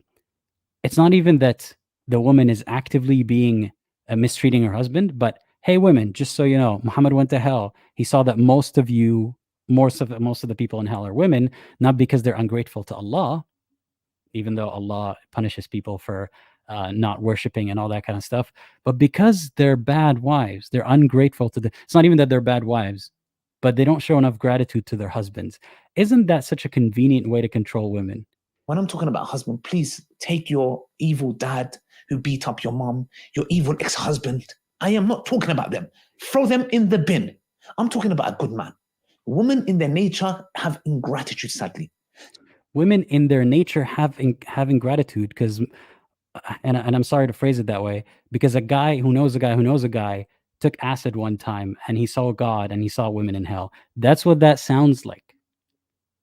That's what that sounds like. And I'm sorry, I have to take this. Thank you so much for the super chat. Sir Yaps a lot. Perfect. Sir Yaps a lot. He says we infer about women that they have ingratitude ingrained in them, is what he said. So the point is what? The Prophet, peace be upon him, gave us to. And here's my question. Why isn't there a hadith or a verse about how husbands who are ungrateful to their wives, which are many in where I come from, where this guy comes from, there are many Muslim husbands who take it for granted what their wife does. And there's no hadith about how men go to hell because they're ungrateful to their wives, and forget, the evil, manipulative wife, the one that picks fights when there aren't any, the one who does things behind your back. Forget all of these. Forget the abusive ones. Just regular wives. Why isn't there anything to guilt trip men into treating their wives better? But wait, there was something about wives in Islam. It was about how you can discipline your wife by beating her. That's what Islam says about wives. But when it comes to making sure that the man gets everything, you have to scare the women and say, "Well, I'm sorry, but this is the reality. You're the majority of hellgoers because you're ungrateful. It's ingrained in you." Solution. Nature have ingratitude, sadly. So the point is what? The Prophet, peace be upon him, gave a solution. Because this is from the Prophet, don't blame me. So the point is what, guys? Sometimes bear patience. On what? Not matters that violate your religion. Not matters that he's oppressing you. No, I'm not talking about that. The Prophet, peace be upon him, said, a man, a woman, listen to this carefully, and I don't know this, no. Well, you dismissed everything. So I couldn't care about matters that violate religion. Maybe he says, for example, if your husband prevents you from praying, is that what he means? But things that oppress you. But then he would probably dismiss anything that anyone that any woman complains about as like that's not real oppression. Great question by T-Rex, by a T-Rex. There's just one of them. Could be any one of them. Why did Allah make women so ungrateful? You don't get it. It's all for this theater. It's all about this theater that we have to do as Allah intended, because Allah is bored and he just wants to see how it plays out, and he knows how it plays out. So Allah created women ungrateful so he could put them in hell. So again, Occam's razor, the simplest explanation makes more sense. What makes more sense? That God created women ungrateful so that more of them can go to hell, and then sent a guy to hell so that he could come back and warn them, careful, because Allah created you that way, and that Allah sent was it angels or devils with black magic knowledge and gave it to people and told them not to use it. Does all of that make more sense? Or black magic doesn't exist, and no, it's not that women are inherently ungrateful, this is just a story? Which one is simpler? A woman who protects her chastity. I'm not talking about what are you talking a woman. The Prophet, peace be upon him, said, a woman, listen to this carefully, and I don't know this, no. A woman who protects her chastity, guards her chastity, does her basic salah, her fard, minimum, and her husband is pleased with her. Brothers and sisters, look at the reward. She will be told to end. So it's the carrot and the stick, both approaches. So you have the stick is more of you go to hell if you're ungrateful to your husbands. The carrot, the reward is Jannah, not from a specific door. From wait. Before we talk about this, where is the hadith that says a man who keeps it in his pants and prays every prayer, and his wife is pleased with him, he gets, I don't know, sloppy toppy in heaven or whatever? Like, where's the hadith that is the other way around? Why is it always about how women should behave, but not about how men should behave? Listen to this part, because it's be told to enter Jannah, not from a specific door, from any door she wishes. Whoa, subhanallah. So a woman who does all these things, whose husband is happy with her, she will enter heaven, guys, from any door. Whoa. Okay, so this is something that never made any sense to me, even when I was a Muslim. There are layers to heaven, and the higher you are, the better. It's an MLM scheme, I swear. But basically, when you're in heaven, you can wish for whatever you want. But there are schemes to get you to like pray in certain ways and do certain things that give you the reward of planting a tree in heaven or having a house in heaven, which I always thought as a kid, thinking about the things like a genie that gives you 3 wishes or whatever. It's the same kind of concept. Can't I just game the system? Can't I just enter the lowest level of heaven and ask for as many trees as I want or as big of a house as I want? Yes, you can. So what's the point of all that? There's no straight answer for that. So there's degrees in heaven, and apparently there's gates. So you could either enter from a good gate or a not very good gate. She can enter from whichever gate she wants. And I don't know if that means like the degrees in the sky, or like is it what are the axes again? Is it like the Z axis or like the X axis? I don't understand where that variation happens. But I am deeply disappointed, because I thought that in heaven there would be at least good public transportation, or like Uber or something, or Uber but with angels or jinn. Say I enter from one door, but my friend is hanging out at the other door. I want to be teleported there immediately, or I want to get on a good public rail system and get there. But you're telling me that heaven doesn't even have good public transportation? What am I doing all this for? I was going to convert, but now apparently it matters which gate you enter. The reason I'm saying this, guys, is as men, we need to know our responsibilities and how we need to be with our wives. And the Prophet peace be upon him has made that. Brother, I'm sorry to pause so much, but brother, you've been talking so much about what the woman needs to do, and your conclusion is, as men, because of everything I've yapped about, we have a responsibility. You didn't say anything about that. That clear. Islam has made it clear. And how we need to be with our wives. And the Prophet peace be upon him has made that clear. Islam. Oh, your responsibility is how to control your wife, how we need to be with our wives. We make them sit in the corner and say nothing and write on a whiteboard. He's treating her like seriously, like a hostage. I've seen hostages that are treated better than this. Made it clear. Loving them, affection, repeating it. There's a lot of things But not affection on camera because you don't want someone to give you the evil eye and then cause it to go away. men don't do. But what I'm saying is, guys, in a nutshell, both of us complete each other. So what I'm going to say is to the sisters that men, if he's a good man, if he's a good husband, he prays, he fears Allah, he looks after you, please don't compare him to others. Please don't go and say, but he does that, he does that. How does that relate to Khalid and Salama? Again, I'm not super invested in the relationship, but how does that compare? How do you know that anything applies to them? I have to read these comments. First of all, T-Rex says, also, if nothing happens without the will of Allah and most women will be in hell, isn't trying to save them acting counter to the will of Allah?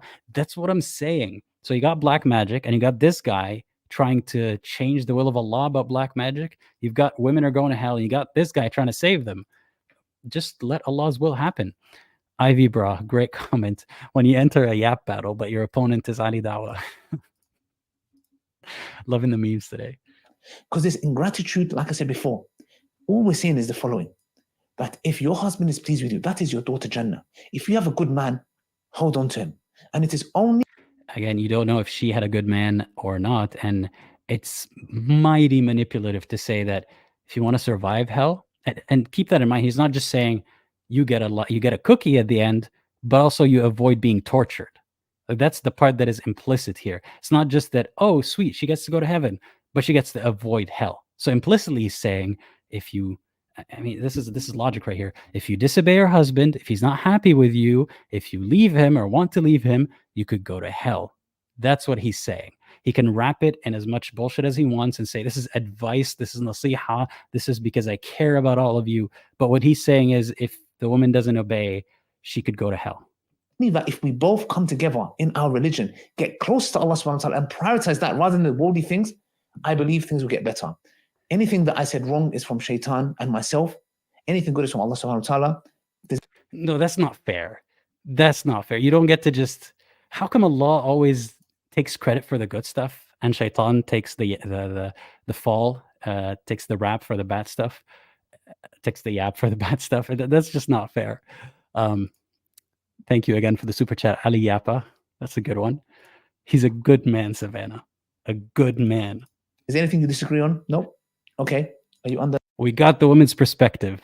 Thank you. any duress? You can blink twice? No? It's not fucking funny. It's really not funny. Like, I get to make jokes about it because I'm trying to lighten the mood about how you're mistreating her. You don't get to mistreat her and make jokes about it. You know it looks like a hostage situation. Okay, that's fine. That's all I have to say, inshallah, brothers and sisters. Again, me and my wife have done this initiative and come together, brothers and sisters, genuinely with the intention of helping or... No, it's my wife and I, and your wife did nothing. Avoiding the breakdown of the family unit. You helped nobody. I hope it benefited you guys. It might be something that I might regret and take down. Not that my wife, we're not talking about private life, anything. She has her takes. It's the first time we're doing this, inshallah. Did she really have a take? I didn't notice. I have to go back for this. Tamana says, the way he said no a millisecond after asking the question. How did I miss this? Oh, okay. And myself, anything good is from Allah subhanahu wa ta'ala. If there's anything you disagree on, nope. Okay. Wow. If there's anything you disagree, nope. Okay. All right. Yeah. Obviously, there's nothing she disagrees on. She tried to disagree earlier, and he was like, silly wife, silly woman, you make assumption. You didn't use facts and logic, and then continued to make assumptions. That's when she tried to disagree with you. So why would she disagree again? You under any duress? You can blink twice? No? Okay, that's fine. That's all I have to say, inshallah, brothers and sisters. Again, me and my wife have done this initiative and come together, brothers and sisters, genuinely with the intention of helping or avoiding the breakdown of the family unit. I hope it benefited you guys. It might be something that I might regret and take down. Not that my wife, we're not talking about private life, anything. She has her takes. It's the first time we're doing this, inshallah.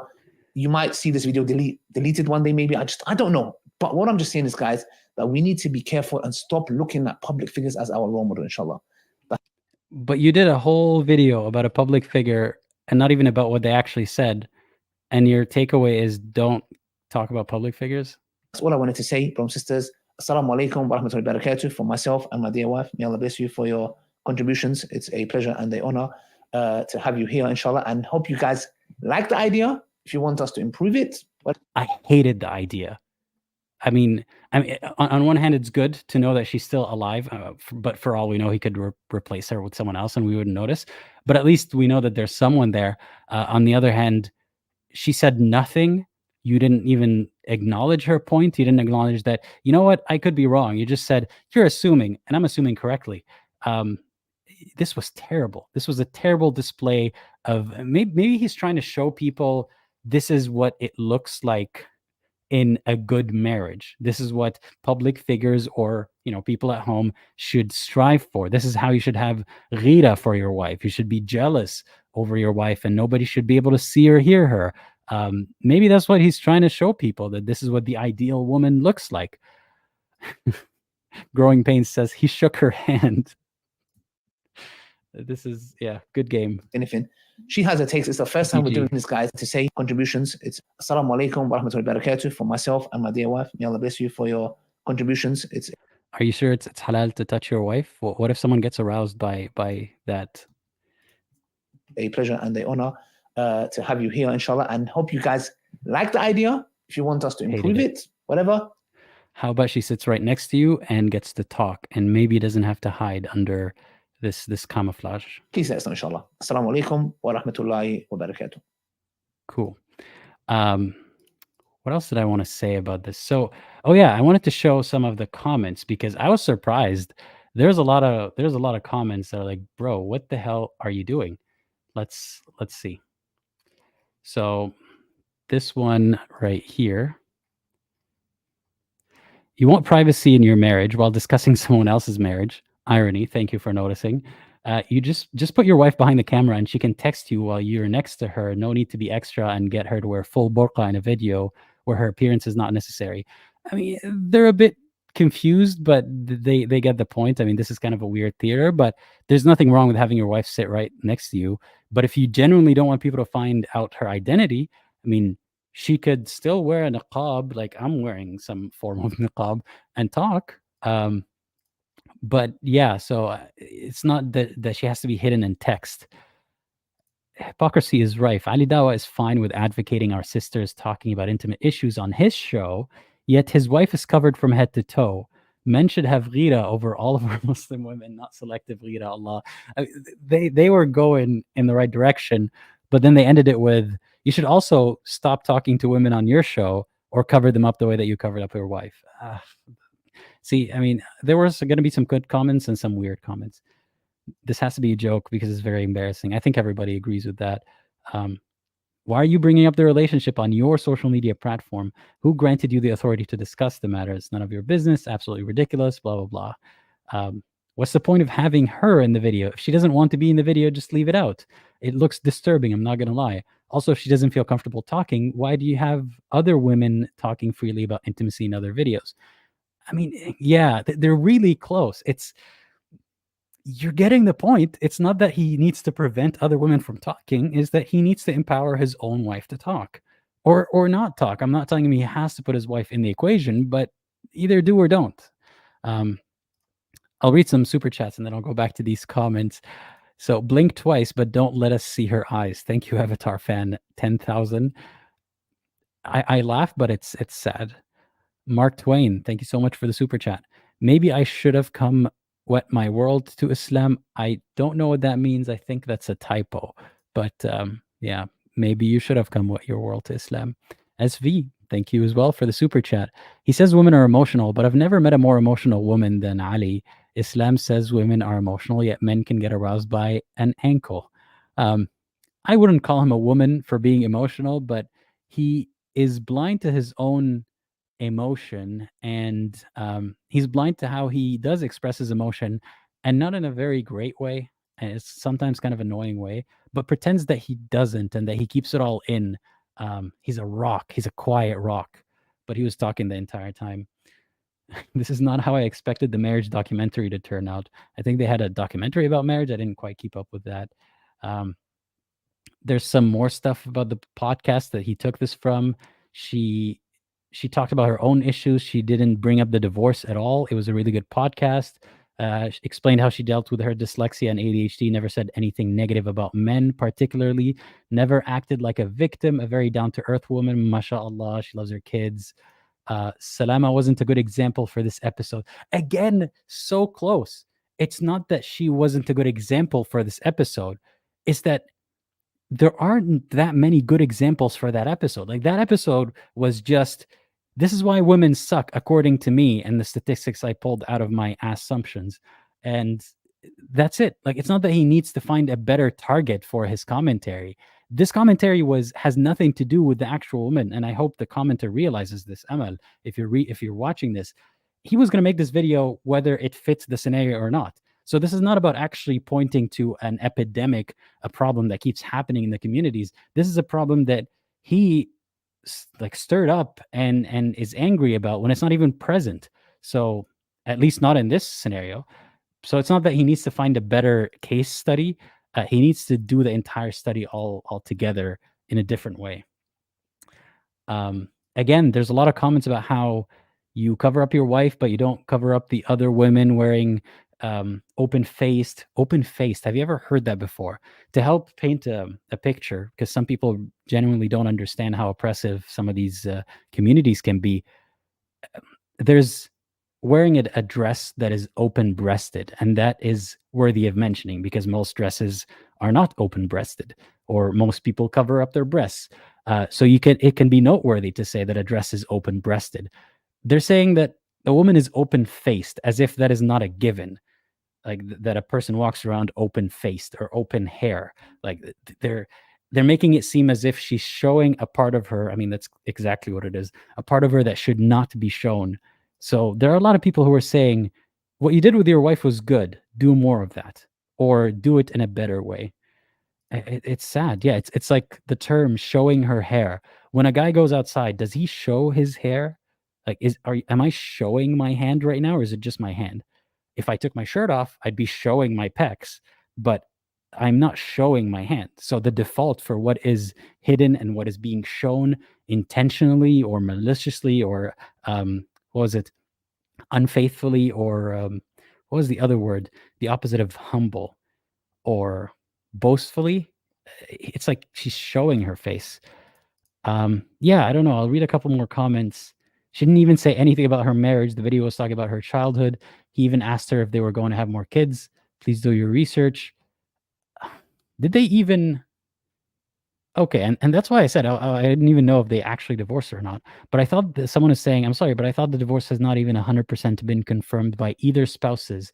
And speculation on whose fault it is wrong, no matter if the fault is being shown towards the man or woman. No one knows what goes on, and so on. And of course, someone has to... Yeah, feminism. Sisters have gone astray following feminism. Anyway, you get the idea. I don't know if there's anything else. I don't want to pull a Ali Dawah and say, that's all I have to say, and then I keep talking for another 3 or 4 minutes. But unless there is any more comments that I should highlight or live chats, thank you all for enduring this bizarre video with me. Let me know if you'd like to see more. If not, tune in on Wednesday for something different, and possibly on Friday as well. And again, thank you to everyone who is first of all, who clicked like and subscribe and left a comment and a super chat. It really helps the channel grow, and I would appreciate it if you do that. And thank you to everyone who's been a supporter. I could not do this without you, and I'm really grateful for the chance to do this. And as always, think critically and think for yourself. And check out the links in the description if you would like to